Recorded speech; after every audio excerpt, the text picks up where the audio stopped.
Lyceum 25 in Jitomir is a hospitable meeting place with delegations from different countries, such as Poland, Romania, the USA, and Japan. Also, our students have contacts with Japanese children, and we try to get to know more about their life. So, today, in commemoration of the 30th anniversary of the Chernobyl accident, we host Japanese students in our Lyceum. Welcome our dear guests. We're happy to see you in our Ukrainian town of Житомир at the Lyceum 25. And we are very glad to visit you too. After the correspondence with you, we've got to know that your country, Ukraine, is very picturesque and populated with very friendly and hospitable people. Yes, guys, and we couldn't wait to visit your country.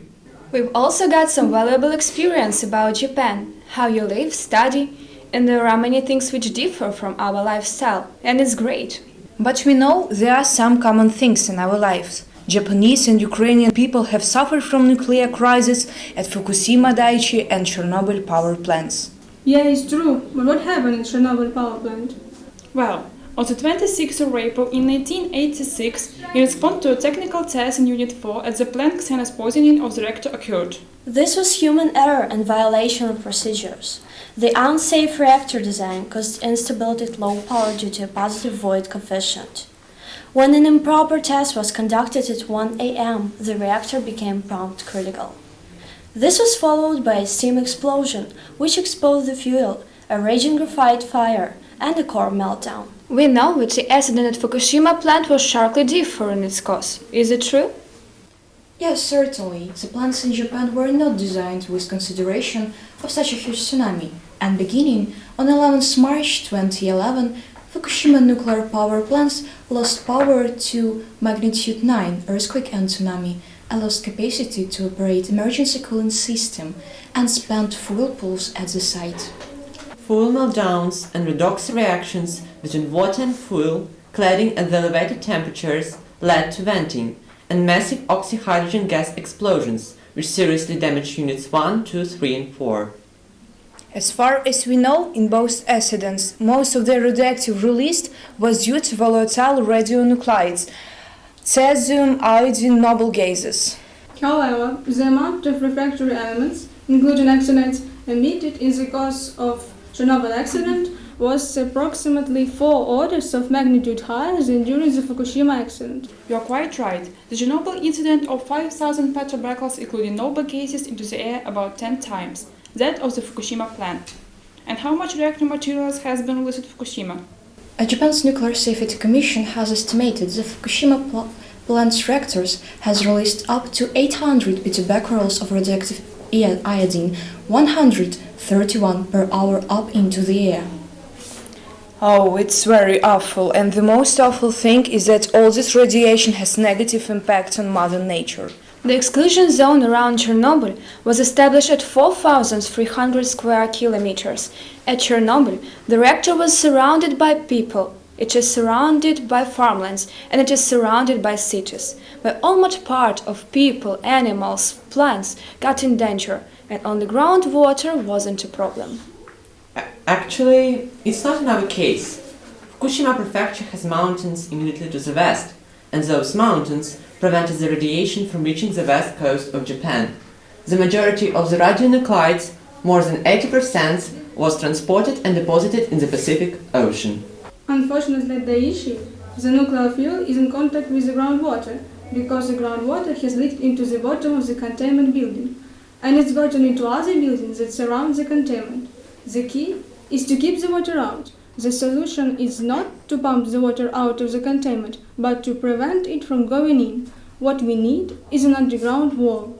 Just like the sarcophagus covers the top of Chernobyl. You are quite right. We need an underground shelter to prevent groundwater from entering in the Fukushima reactors. And how do you cope with this problem? Do any organizations or associations help you? Well, our Japanese government moved rapidly to implement protective measures, evacuating people and halting food shipments from the area. Of course, we haven't been alone with this problem. Many intergovernment organizations responded to our nuclear crisis. Responders included World Health Organization, World Nuclear Association, International Atomic Energy Agency, and World Meteorological Organization, which have radiation detection equipment deployed around the world. As for our problem, thanks for many organizations we haven't been left aside too. The Coordination of Humanitarian Affairs provided the humanitarian assistance, the UNESCO, the European Commission, the Red Cross, the Sasakawa Foundation from Japan, the United States, Netherlands and Germany supported research. Our TSAM Житомир cooperates with Chornobylь Chubo Association. The aim of organization is to provide the relief for the victim of Chernobyl accidents. They also sent a large quantity of Japanese calendars that were collected from Japanese citizens. They sent a large amount of medicine, incubators for newborn babies and medical machinery requested by local hospitals in Житомир. Our team is an honorable member of the UNESCO Association and we keep relation with Chornobylь Chubo Association too. We send each other cards every year at New Year and Ukrainian Christmas. Every year we welcome our guests at our Lyceum. Oh really? We are the first Japanese who visited the Lyceum. Oh, definitely, you aren't the first ones. In 2011, 2013 and 2015, the students and teachers of our Lyceum warmly welcomed the guests and expressed our sincere appreciation. I'd like to add that at the meeting our Japanese guests were told about social projects in which our pupils assist children with limited faculties, children orphans and soldiers in ATO. Oh, I can say you do a great thing in your life, making people feel happier, not to be alone faced with their own grief. We hope that we do the right thing. Also, guest from Japan, Toshiba Tatsu, said that the main motto of volunteers should be serving by a sincere heart. By the way, she presented a video about her native city, which was damaged by earthquake and tsunami in 2011. Since that time, she had been inspired to start volunteering activity. One of the brightest moments of the meeting was signing a certificate of friendship between the students and the representatives of Chornobylь Chubo Association. So, we also hope you continue to keep in touch with the students of your Lyceum, and we are eager to get to know more about your culture, traditions and customs of your people. So, at the end of our meeting, we'd like to give you an invitation to visit our country, Japan, get into our culture and find something similar. At the sign of gratitude, we are giving you these gifts too. It's our Ukrainian national doll, which symbolizes the family defender and the guard of our souls. Thank you a lot. Thank you. Also, we want to present our Japanese symbol of peace and friendship, and thank you for your hospitality. Yeah, we can take it. Oh, thank you.